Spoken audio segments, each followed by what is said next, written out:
Hey there, you're watching. Reader recap. In the last chapter we saw, Iren is stunned and everyone is still chatting. They're curious what a girl like her would do with that kind of money. They feel Iren will simply make a fuss about wanting to stay with Erno, and they believe that with a face like Iren's, she will make every effort to persuade Erno. But right now, Iren's expression is the embodiment of a joyful surprise. She believes it's incredible that Erno offered money to children after throwing them out. It worked even better in her favor because she was already planning to go. She believes that if she remains here for 6 months, she will be able to spend the rest of her life on an island that she owns. That's the type of joyful future she doesn't want to give up. She considers being Erno's daughter to be a part-time job with very good pay. And when he looks at Erno, she wonders if he is a nice guy.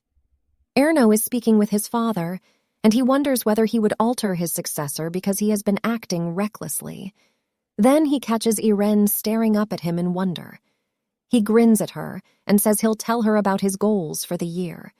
He then lifts her up and tells her that his plans were to reconcile with his daughter, whom he discovered late, and he was going to spend the most of his time trying to be a good parent to her. And Morel lashes out at Erno, asking how someone like him could be a decent father. He was even a bad son. Erno, on the other hand, requests that he cease yelling. It frightened his daughter, and Iren is taken aback, wondering when she becomes afraid. Erno, she believes, was attempting to use her as a shield while she was being reckless, but she later claims that she was not terrified of her grandfather, and Erno responds that she was not afraid since she knew her father would protect her. But Iren is becoming dissatisfied with Erno, and she claims that this is not the case. She was not afraid of anything, and her grandfather was unfazed. Then she smiles innocently at Morel and urges him not to be furious. And as Morel is staring at Iren, his other 2 boys are staring at him. Morel gets flustered and claims to have never been upset, but his boys believe he was still enraged. He was only keeping it under control because of Iren. But the Duke has had his fill of the day. He gets up from his seat and declares that he can no longer do it. He directs that the New Year's Eve celebration concludes like this, and everyone who was left should write out their annual plans and bring them to his chamber. Iren is anxious when Morel walks away like that. In addition, he informs Erno and Iren that he will see them later. Morel is still in denial about the fact that he was upset as he heads to his room.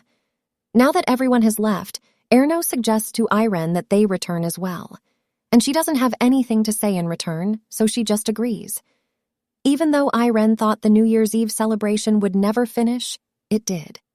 After the New Year's Eve celebration, she became Erno's phony daughter. Iren wonders how far he will carry her to her chamber as he carries her. She believes that the novels were incorrect when they stated that Erno despised skinship. She was expecting Erno to abandon her as soon as they left the dinner hall, and she was prepared. But the reverse was taking place. Erno appeared to be walking slowly so that Irene would not be bothered. And she believes it was because she was too precious. But as she stares at Erno, she tells herself that it's all for his entertainment. People must attach to him because of his kind demeanor. And Irene believes she is nothing more than a fresh toy for Erno. She only needs to be quiet and play along with him, and when her job was done, she would be paid and depart. Extras like her played that part. And Iren is reminded of something. She will be disappointed if she has expectations from others. Iren clutches to Erno's shoulders tightly as she resolves not to expect anything. But as soon as Iren can no longer see his face, Erno flashes his crooked smile again. It's been a few days since the second New Year's Eve celebration. We notice a large bedroom. Erno is sitting at Irene's side while she sleeps in her bed. He rouses her and greets her with a good morning. Iren is partly asleep when she responds to his welcomes. He had returned. That is what Iren believes. She is also still captivated by how attractive he looked. It had been a week since Erno claimed her as his daughter at the New Year's Eve party. That day he took Iren to his mansion and offered her a large room. He seemed to have planned to present it to her ahead of time. Aside from that, he visited her every morning to wake her up and provide her food, and today was no exception. Erno suggested that Iren have breakfast now that she was awake. He informs her that he made light soup and bread for her today. Even this, Irene believes, is too much. Furthermore, Erno feeds her himself, and Irene, the 23-year-old independent girl within, is sobbing. Even though Irene dislikes being fed in this manner, she believes the meal was wonderful. Erno asks whether she has any plans for today and pinches Irene's cheeks. It was his usual procedure. He asked her this question all the time. Irene wonders if she should tell him she wants to buy something. She liked money, but she was a little greedy to say so. Erno had promised to send Mela shortly, and Irene was pleased with his present. She considers if she should tell him what she wants, and she chooses to do so. Irene informs Erno that she wants to open an account. Irene nods when Erno asks whether she meant a bank account. This was obvious to everyone who had read I Need to Be Adopted. A bank account on this planet was not the same as a bank account in the real world. The bank is controlled by the magical tower, and there is no passbook for the account. Rather, the account is guarded by triple magic and walls. It is fully secure, and only the owner has access to it. The bank provides its customers with the most secure safe in which to store their money. Erno was acting as though he could provide anything to his phony daughter if she asked. But Irene is a 23-year-old girl who has spent her entire life being shown phony love and believes she understands how to spot it. And she is certain Erno had no intention of adopting her. He was only appearing to be concerned about her. Irene responds that she wants to keep her money secure when he asks if she wants money. She believes that this is merely a play in which she is portraying Erno Adam's homely and lovable daughter, and that she is only an extra who has to play that role for a while. She has no right to demand anything, and she also has no right to refuse his wishes. Most importantly, Irene is certain that she will not be expecting anything. She only needs to wait until the day she is booted out while performing her part. But then Irene considers how crucial it will be for her to establish a bank account before being booted out. She'll have to carry cash, and everyone who notices she has cash will think she's a walking ATM. It would be as simple as snatching money from a youngster, and she wants Erno to fulfill her request in order to avert this. Even though she doesn't want to expect anything from him, she can't help but ask. She observes him closely as he mulls over her suggestion.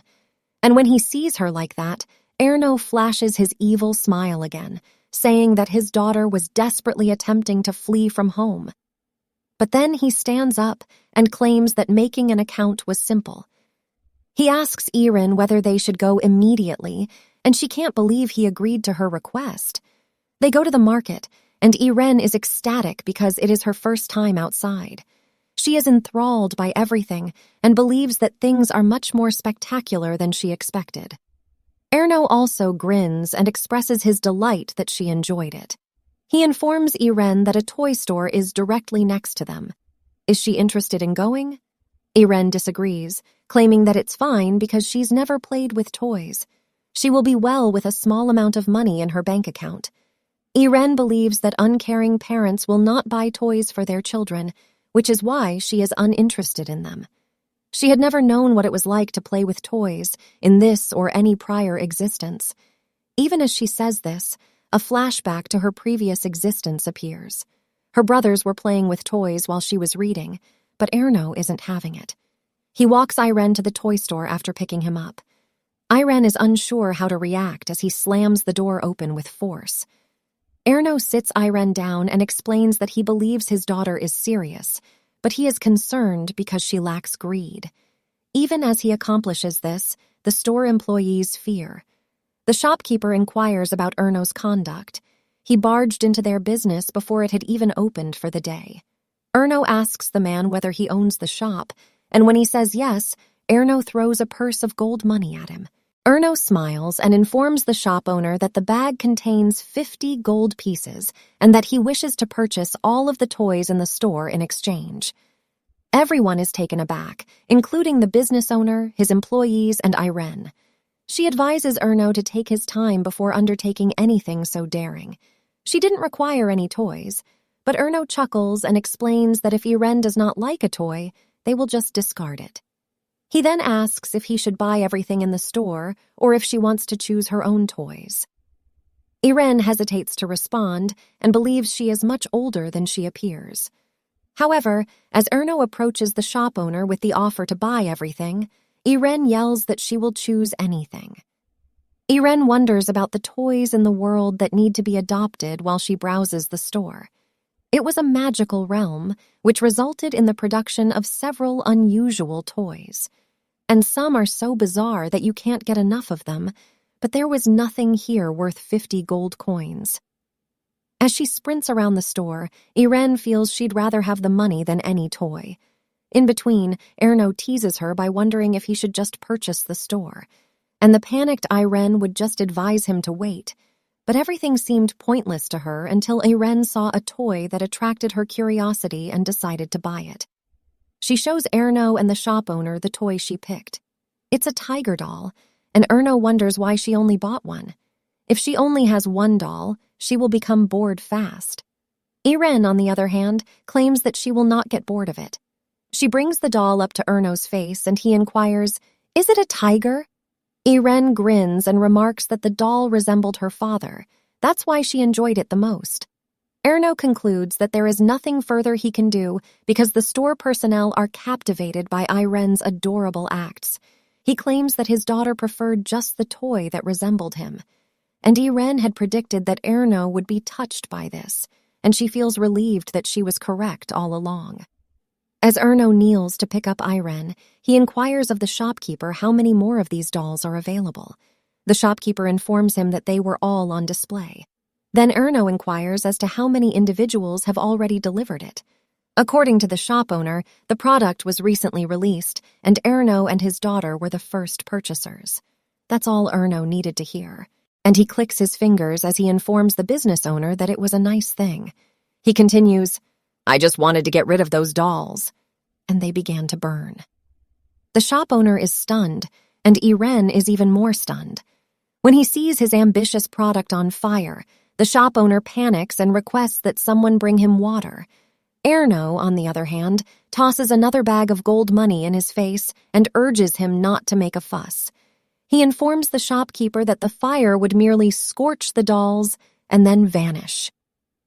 As he walks out of the shop, Erno expresses his desire that the store would no longer sell this doll, especially after seeing his honesty. And the shop personnel is once again taken aback when they see the second bag, which contains 50 gold coins. Erno exits the business carrying Irene, and the shopkeepers bend down to thank him despite the fact that their store is on fire. Erno then grins at Irene and adds that his daughter is the only one who has a doll that looks like him. He asks Irene whether she is content, and she is terrified to say no. As a result, she agrees and thanks Erno for the toy. As the plot progresses, we find Erno attempting to give his daughter pudding. He instructs Irene to open her lips before spoon-feeding her. He asks if it was tasty, and Irene responds yes, it was really tasty. But there was something tainting the flavor of her meal. Duke Morel was the most enraged.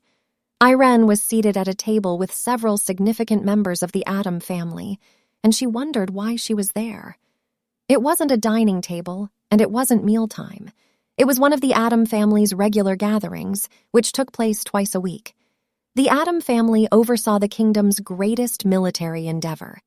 In addition, they ran a number of other enterprises. These initiatives were frequently addressed at regular meetings. Because of the significance of the conference, the most important individuals in the family, including direct descendants, gathered to attend. And this was under the reign of Duke Morel, who was the most stringent. He was the most sensitive and angry person at the meetings, and simply breathing loudly would get him in trouble. And Irene and Erno are now in such a meeting. Duke Merle yells at Erno and asks him what he's up to, and Erno responds that, despite the fact that it was his daughter's snack time, he was personally attending the normal meeting. And that frustrates the Duke even more, and Irene believes it will all come back to bite her eventually. But she fears that she may earn the Duke's enmity and be slain even before Erno abandons her. And she must take action to prevent this from happening. Irene phones Morel's grandfather and informs him that she will not be eating pudding. She stares at him innocently and promises not to be a naughty girl. She will be a good and obedient young lady. That is why she doesn't want her father or grandfather to chastise her, and her words and innocence win the Duke over. He believes the fluffy youngster was a terrific talker. He gives up scolding her and says it's okay because it wasn't Irene's fault, and it makes no difference how many puddings she eats or what she does. Erno seizes the opportunity and resumes feeding her just as Morel says this. And the Duke is furious with Erno, who was the true issue here. Even though permission has been given, Irene is unsure if eating pudding is permissible, but she can't stop herself from smiling as she consumes the pudding. It was very excellent.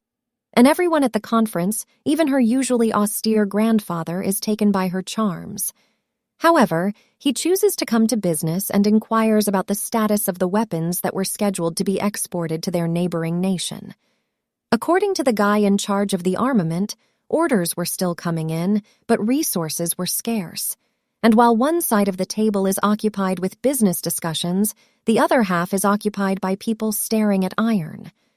Erno rests his hand on Iron's shoulder and draws her closer as the guy informs that the current state of the floating stone mines is not favorable.